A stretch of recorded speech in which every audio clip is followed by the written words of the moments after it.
దేవరాగం జ్ఞానయోగం వ్యాసపీఠం బహువేదశాస్త్రం బోధామృతహిత శ్రీమన్నారాయణం శివగౌరీ సంభాషిత సకల పురాణం అష్టాక్షరి పంచాక్షరి మంత్రావరణం అఖిల దేవతా సంస్తుతి పారాయణం జయమంగళకరమీ ప్రవచన శ్రవణం అనుదినము శుభము సుఖము జీవన గమనం దేవరాగం జ్ఞానయోగం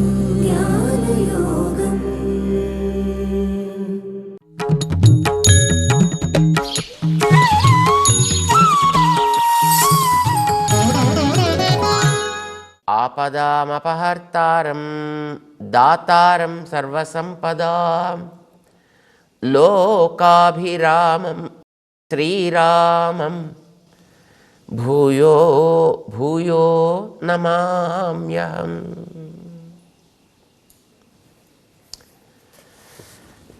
జై శ్రీమన్నారాయణ. ప్రియ భగవద్బంధువులారా,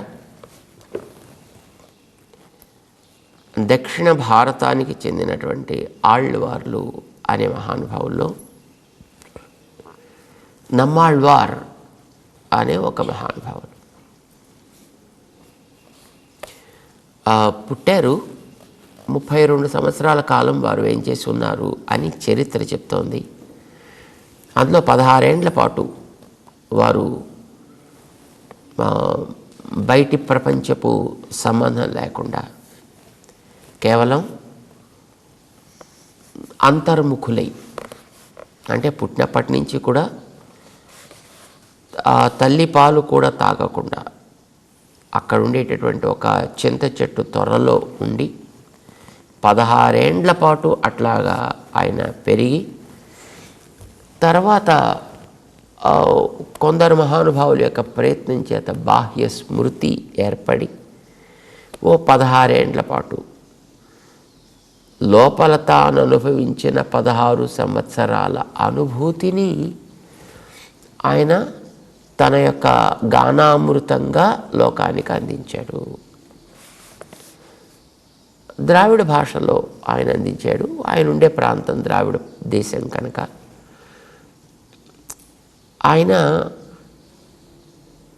లోపల పొందినటువంటి అనుభూతి సాక్షాత్తు మహర్షులు వేదాల్లో ఏవైతే తత్వాలని అందించారో అలాంటి తత్వాలని వారు సాక్షాత్కరించుకుని, లేదు వారికి ఆ సాక్షాత్కారం కలిగి వాటిని వేదాల అనుసంధానంలో ఉండేటటువంటి క్లిష్టత లేకుండా, దానికి ఉండేటటువంటి నిర్బంధాలు లేకుండా అందరికీ సులభంగా అందేటట్టుగా వారు దాటిని పాడి అందించారన్నమాట. వాటిని ప్రబంధాలు అని అంటారు, పాసురాలు అని అంటారు. తమిళంలో ఉండేటువంటి పాటలు అని అనుకుందాం, సులభంగా మనకు అర్థమవుతుంది. అలాంటివి వారు అందించినప్పుడు ఆ తత్వాన్ని విని జ్ఞానులైనటువంటి పెద్దలు మహానుభావులు కూడా ఆశ్చర్యపడి, ఎంతో కష్టపడితే తప్ప, ఎంతో పరిశ్రమిస్తే తప్ప వేదాల్లో ఉండేటటువంటి సారం తెలియని అంశం వీరి పాటల్లో అతి సులభంగా అందేటట్టుగా ఉంది అని పొంగిపోతారన్నమాట. ఉదాహరణకి మనకి చెరుకు రసం కావాలనుకోండి, మరి తోట కావాలి, చెరుకు గడలు పెంచాలి, ఆ గడలు తేవాలి, దాన్ని తిప్పే మిషన్ పెట్టాలి, అందులోకి దీన్ని పెట్టాలి, అందులో చేయి నలుపుకోకుండా దాంట్లో రసం తీసుకోవాలి, అప్పుడు దాన్ని తాగాలి. ఇది ఒక పద్ధతి. ఆ చెరుకు రసాన్ని ఆస్వాదించడానికి. కానీ ఆ రసాన్నంతటిని కూడా చక్కటి పంచదారలాగా తయారు చేసి ఇచ్చారనుకోండి, దాన్ని హాయిగా చక్కగా అంతకంటే మరింత రుచిరంగా, అంతకంటే మరింత సులభంగా, ఏ రకమైనటువంటి చికాకులు చింతలు లేకుండా, ఖర్చు గిర్చు లేకుండా ఎంతో సుఖంగా ఆ రుచిని ఆస్వాదించడానికి అవకాశం ఏర్పడుతుంది. అది బెల్లం కింద కావచ్చు, పటికి బెల్లం కింద కావచ్చు, పంచదార కింద కావచ్చు, దాని కనకాలుగా మార్చి ఇచ్చినట్లయితే ఆ రసాన్ని అందుకోవడంలో ఉండే కష్టాలేమీ లేకుండా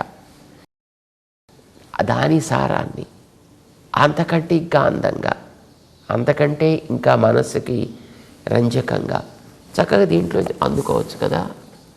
అట్లాగా నమ్మాళ్వార్లు అనేటువంటి మహానుభావుల ద్వారా వేదాల్లో ఉండేటటువంటి తత్వసారం అంతా కూడా హాయిగా లోకానికి అందింది. అయితే తమిళ భాషలో అందింది కనుక దాన్ని ఇతర భాషల్లోకి అనువదించి తత్సారాన్ని తెలియచేస్తూ ఉంటారు.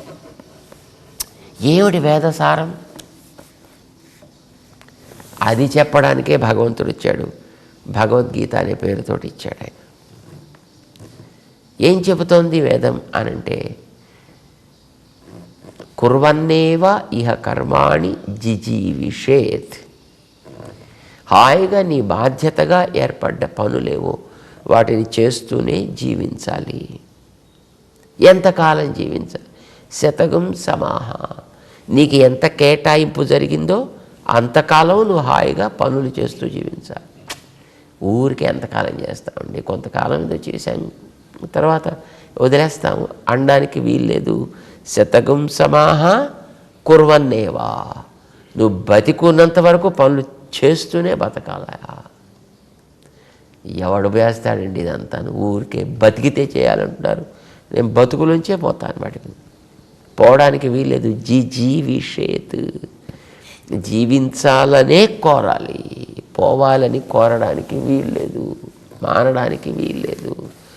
అర్జునుడు తన కర్తవ్యాల్లోంచి బయటికి పోవాలి అని అనుకున్నాడు. అది తగదని చెప్పింది వేదం. దాన్ని ఇవ్వాలని వచ్చాడు కృష్ణుడు. భగవద్గీతగా దాన్ని ఇస్తున్నాడు. ఇంకొక బతుకు ఇంకొక మార్గమే లేదంటారండి.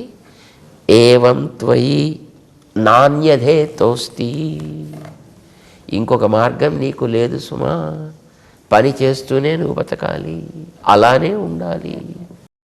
మరి చేస్తుంటే అవన్నీ మన నెత్తిమీ చుట్టుకోండి. నకర్మ లిప్యతే నరే. చేయవలసిన పద్ధతి తెలిసి చేస్తే, క్రమం తెలిసి చేస్తే నువ్వు చేసే కర్మలు నీకు అంటుకొనవు. అది నీ మీద భారం కింద ఏర్పడవు. గతంలో ఉండే భారాన్ని కూడా తొలగించేవి కాగలుగుతాయి. ఇది మనకి వేదం చెప్పింది. ఆ వేదం చెప్పిన దాన్నే మనకి భగవంతుడు భగవద్గీతలో కూడా అందిస్తున్నాడు. ముఖ్యంగా 5వ అధ్యాయం ఎలా జీవించాలి, ఎలా కర్మాచరణ చేయాలి, దానికి పై మంత్రంలో చెప్పాడని ఈశావాస్యం అని దానికి పేరు పెట్టారు. నువ్వు చేసేది ఏదైనా సరే తేన త్యక్తేన భుంజీధాహ. ఇచ్చినవాడు వాడు అని గుర్తుపెట్టుకో. నీ వెనకాతల ఉండి నడిపించేవాడు వాడు. నీకోసం ఏదో ఒకటి పని కేటాయించాడు, నీకోసం కొన్ని బాధ్యతలు ఇచ్చాడు, నీకు కొన్ని అనుభూతులు ఇచ్చాడు. Yes, enjoy them. అనుభవించు. ఏది నీకు ఆయన కేటాయించాడో దాన్ని సిన్సియర్గా నువ్వు చక్కగా చేస్తూ బతుకు హాయిగాను. దాంట్లో నువ్వు కాంప్రమైజ్ కావడానికి వీల్లేదు. ఇది చెప్పాడు మనకి. అదే చెప్తున్నాడు భగవద్గీత. అది వేదాల్లో చెప్పాడు. మనకి వేదాల్లోకి వెళ్ళడం కష్టం, వేదాల్లో ఉండేది అర్థం కావడం కష్టం అనుకుంటావేమో అని దాన్ని హాయిగా భగవంతుడు భగవద్గీతగా చక్కగా పాడుకోవడం. దానికైతే స్వరాలు ఉంటాయి, దానికి నియమాలు ఉంటాయి. నీకు ఆ స్వరాలు నియమాలు లాంటివి ఏమీ లేకుండా హాయిగా ఉపనిషత్సు అన్నట్టుగా తత్సారాన్ని నీకు అందుకోవడానికి వీలుగా ఆయన ఇచ్చేశాడు దీంట్లో. దీన్నే మనకి తర్వాత పాడి ఇచ్చారు నమ్మాళ్వారు అనేటువంటి మహానుభావులు కూడా. ఆయన గురించి చెబుతూ చెప్తారు. మాతా పిత యువతయ తనయా విభూతి సర్వం యదేవ. ఈ లోకంలో ఉండేటువంటి సకల బంధువులు, ఈ లోకంలో అనుభవించే సకల సుఖాలు, ఈ లోకంలో ఉండే సకల వస్తుజాతము ఏది నియమేన సర్వం తదేవ. దాంట్లో కాంప్రమైజ్ అనేది లేకుండా సర్వము భగవంతుడే, సర్వము భగవంతుడే. ఇది నమ్మాళ్ళవార్ల యొక్క స్థితి. నిజానికి వారి గురించి చెబుతూ వారే తన గురించి ఒక చోట చెప్పుకుంటూ ఉన్నుం సోరు పరుగు నీరు తిన్నుం వెత్తిలయుం ఎల్లాం కണ്ണన్. ధారకం, పోషకం, భోగ్యం అని 3 రకాలుగా ఉంటాయి మనం పొందే అనుభూతులన్నీ కూడా. ధారకాలు అంటే ప్రాణాన్ని ఇచ్చేవి. మంచినీళ్ళు, ద్రవ పదార్థాలు, శరీరానికి అవసరమే కదా, ద్రవ పదార్థాలు కావాలి. తినే తిండి, ఘన పదార్థాలు. ఈ ఘన పదార్థాలు మనకి పోషకాలు, ద్రవ పదార్థాలు ధారకాలు. ఇవి కాకుండా ఇంకా మధ్య మధ్య పానీయాలు ఇంకా బోళలు ఉంటాయి. అవన్నీ కూడా భోగ్యజాతము అని అంటారు. అవి కూడా భోగ్య పదార్థాలు. అవి ధారకం, పోషకం, భోగ్యం. ఉండుం సోరు పరుగు నీరు తిండుం వెత్తిలయం ఎల్లాం కണ്ണన్. అన్నీ నాకు భగవంతుడే అని ఆయన అనుకున్నాడే. అలానే ఆయన ఉన్నాడు కూడాను. 32 సంవత్సరాలు ఆయన ఈ భూమి మీద ఉన్నటువంటి కాలంలో ఎప్పుడు కూడా ఒక మెతుకు ఆయన తాకలేదు, ఒక నీటి బిందువు తాకలేదు, ఇతరమైనటువంటి ప్రవృత్తి లేదు. ఏ ఏ వస్తువుతోటి ఏ ఏ సుఖం ఉంటుందో లోకంలో అవన్నీ ఆయన నుంచే పొందాడు ఆయన. ఎందుకంటే లోకంలో ఒకళ్ళు ఇచ్చే సుఖాన్ని మరొకరు ఇవ్వలేరండి.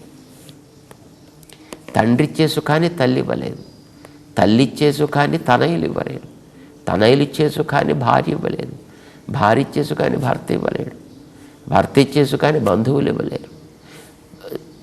లోకంలో ఉండేటటువంటి మన బంధువర్గము, ఇతరమైనటువంటి వ్యక్తులు ఎవరు ఎవరు ఏ ఏ రకమైనటువంటి ఆనందాన్ని, అనుభూతిని ఇవ్వగలరో వారి వారికి అది నియతములు. ఒకరిచ్చే సుఖాన్ని మరొకరు ఇవ్వడం అనేది ఉండదు, అసాధ్యము.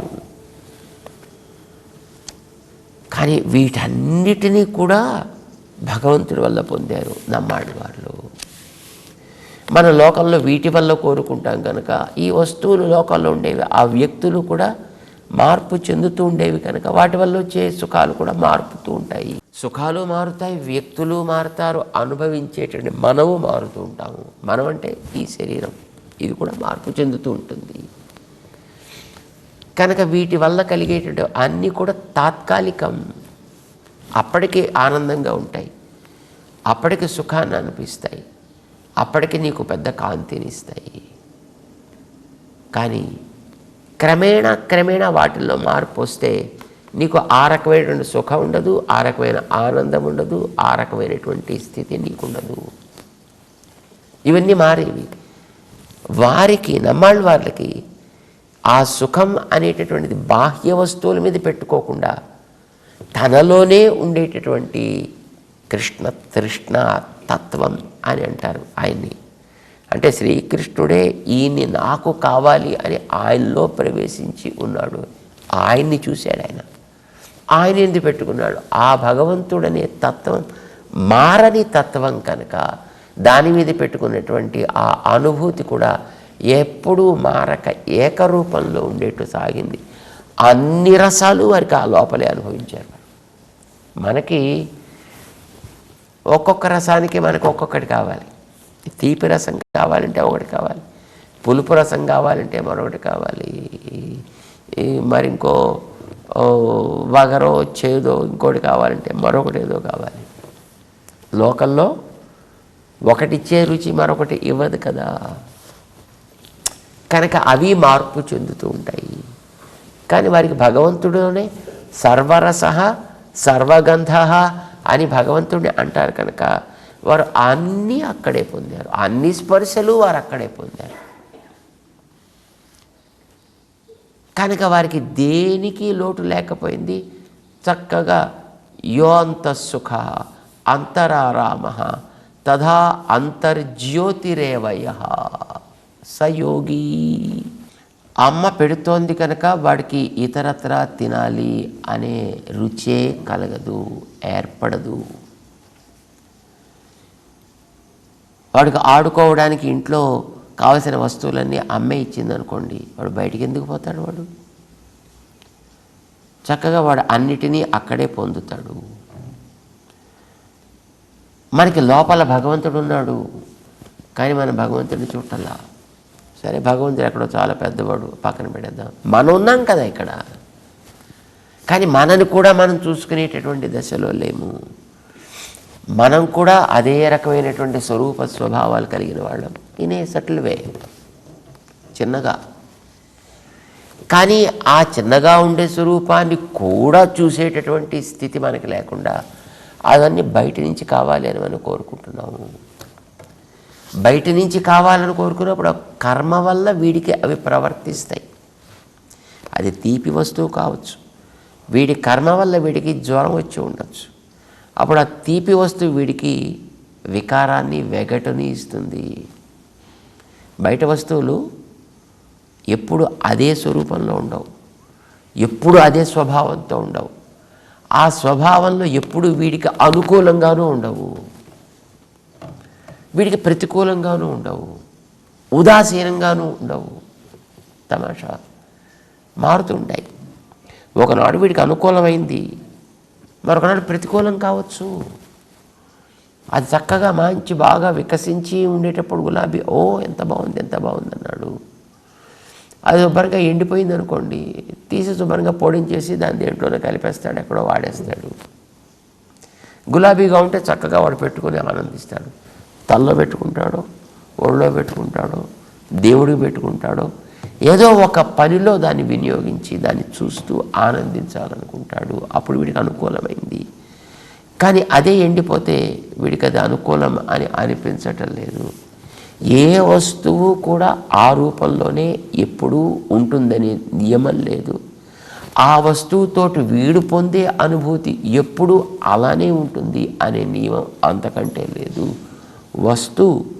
వస్తువాత్మకం కుతః. ప్రతి వస్తువు కూడా వీడి కర్మను అనుభవించి వీడికి ఇష్టాన్నో అయిష్టాన్నో ఉదాసీనతనో కలిగిస్తూనే ఉంటాయి బయట వాటి మీద ఆధారపడ్డప్పుడు. కానీ లోపల ఉండేటటువంటి రియల్ పెరెనియల్ సోర్స్, ఇది లోపల ఉందని ఎవడు గుర్తిస్తాడో, మనస్సుని దాని యందు పెడతాడో, బయట వాటితోటి సరిగా సాగుతూ ఉంటాయి. బయట వాటిని వీడే ఆపాల్సిన అవసరం లేదు. కారు డ్రైవింగ్ చేసేటప్పుడు చూడండి, మొట్టమొదటిలో వాడు చక్రం తిప్పాలి అంటే వాడు దాన్ని చూస్తూ ఇక్కడ ఇటు తిప్పాలా ఎంత తిప్పాలి అది ఆలోచిస్తుంటాడు. వాడు గేర్ నొక్కాలంటే గేర్ నొక్కాలా, బ్రేక్ నొక్కాలా, యాక్సిలేటర్ నొక్కాలా, దానికి చూసి అక్కడ దాన్ని కాలు పెడుతున్నా లేదా చెక్ చేసుకోవాలి. లేదు ఆ పక్కన ఉండేటువంటి గేర్ని ముందుకో వెనక తిప్పాలి అంటే ఏం తిప్పుతున్నాను దాని మీద దృష్టి పెట్టి తిప్పాల్సి వస్తూ ఉంటుంది. ప్రతిదీ కూడా వాడు చెక్ చేసుకోవాల్సి వస్తూ ఉంటుంది మొట్టమొదటి నేర్చుకునేటప్పుడు, రైట్? కానీ అలవాటు అయిపోయిన తర్వాత దాన్ని ఒక కమాండ్ వీడికి వచ్చిన తర్వాత అప్పుడు వీడికి ఇంకా చుట్టూ ఉండేటువంటి వ్యక్తులతో మాట్లాడుతున్నా సరే, రోడ్ల మీద పెడుతున్నా సరే, అది కొత్త రోడ్లు అయినా సరే, వీడికి ఇంకా వేరే రకమైనటువంటి డైవర్షన్, యాక్సిడెంట్ అయ్యే ప్రశ్న ఏర్పడకుండా హాయిగా నడిపించుకుంటూనే పోతూనే ఉంటాడు. ఈ జరిపించేవి చేస్తూనే ఉంటాడు, సిగ్నల్స్ని చూస్తూనే ఉంటాడు, ఆపాల్సినట్టు ఆపుతూనే ఉంటాడు. ఇదివరకైతే వాడు రోడ్డుని చూడాల్సి వస్తుండేది. రోడ్డు మీద వీటి చక్కన తిరుగుతుందా లేదా, రోడ్డుకి ఇటు అటు తగులుతున్నట్టుందా, ఇటు డ్రైనేజ్ అటు డ్రైనేజ్ అయినా పడేటట్టుందా, ఇవన్నీ మొదట్లో చూసుకోవాల్సి వస్తుంది. కానీ వాడికి దాంట్లో అభ్యాసం చేస్తే, వాడి దాని మీద కమాండ్ ఏర్పడితే, వాడు మాట్లాడుతున్నా, ఇటు అటు వాడు చూస్తున్నా, ఏం ఇబ్బంది లేదు. మధ్యలో అప్పుడప్పుడు ఫోన్ మాట్లాడుతుంటాడు. ఫోన్ మాట్లాడుతున్నా, కారు హాయిగా సాగిపోతూనే ఉంటుంది. యాక్సిలేటర్ బ్రేకో తొక్కుతూనే ఉంటాడు, గేర్ మార్చాల్సింది మారుస్తూనే ఉంటాడు. Things keep happening. ఇది కావాల్సింది. ఆ అభ్యాసం వల్ల బయట ఎన్ని రకాల మార్పులు వస్తున్నా వీడు సాగించేటటువంటి నడపటం అనేటటువంటి సాధనలో ఇబ్బంది లేకుండా ఎట్లా సాగలుగుతాడో, అట్లానే లోపల ఉండేటటువంటి ఆ ఆత్మయందు వీడు దృష్టి పెట్టగలిగితే వీడి మనస్సుని అదే నాకు పొందదగినదనే విశ్వాసం వీడికి ఏర్పడగలిగితే, దాని ఎందే వీడికి రుచి ఏర్పడగలిగితే, దాని ఎందు వీడికి తృప్తి ఏర్పడగలిగితే, అదే నాకు సుఖము అని వీడు అనుకోగలిగితే, ఇది చాలా ప్రమాదం. ఇదే ప్రధానం. అనుకోవాలి మొట్టమొదటి. వాడు అనుకుంటే ఏదైనా సాధిస్తాడు. అనుకోకపోతే ఎదున్నా వాడు ఏం సాధించాడు. అనుకోవాలి. కనుక అంతఃసుఖ అంతరారామ అంతర్జ్యోతి, ఇది వాడు సాధించాల్సింది. దేంతో? మనస్సుతో. బయటివి కాదు. చేత బయటివి ఉండక్కర్లేదు, బయటివి పోనక్కర్లేదు, బయటివి వదలనక్కర్లేదు, బయటివి పట్టనక్కర్లేదు. బయటివి ఏవేవి రావాలో ఏవేవి వెళ్ళాలో సాగుతూనే ఉంటాయి. వాటితోడేం ప్రాబ్లం లేదు. భగవంతుడు ఇంత ప్రపంచాన్ని సృజించింది దీని అంతటిని వదిలిపెట్టిపోవడానికి కాదు, అలానే దాంతోటే కూర్చుండిపోవడం కోసం కూడా కాదు. మనం కారులో ఎక్కి కూర్చునేది కారు కోసమా? కాదు. రోడ్డు కోసమా? కాదు. పోనీ లేకుండా పని చేసుకోగలమా? కాదు. అది ఉండాలి, పని సాగాలి.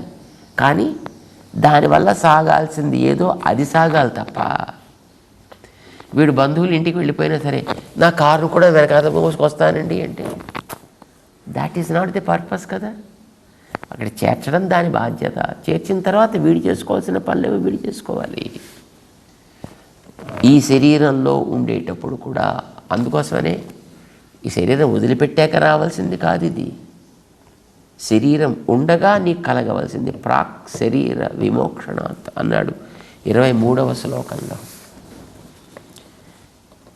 జత లోపల ఎవడైతే అది తనకి సుఖమని, అదే తనకి మరింత మరింత పెంచుకోతగినదని, అదే తనకి జీవనమని ఎవడు భావిస్తాడో వాడు యోగి.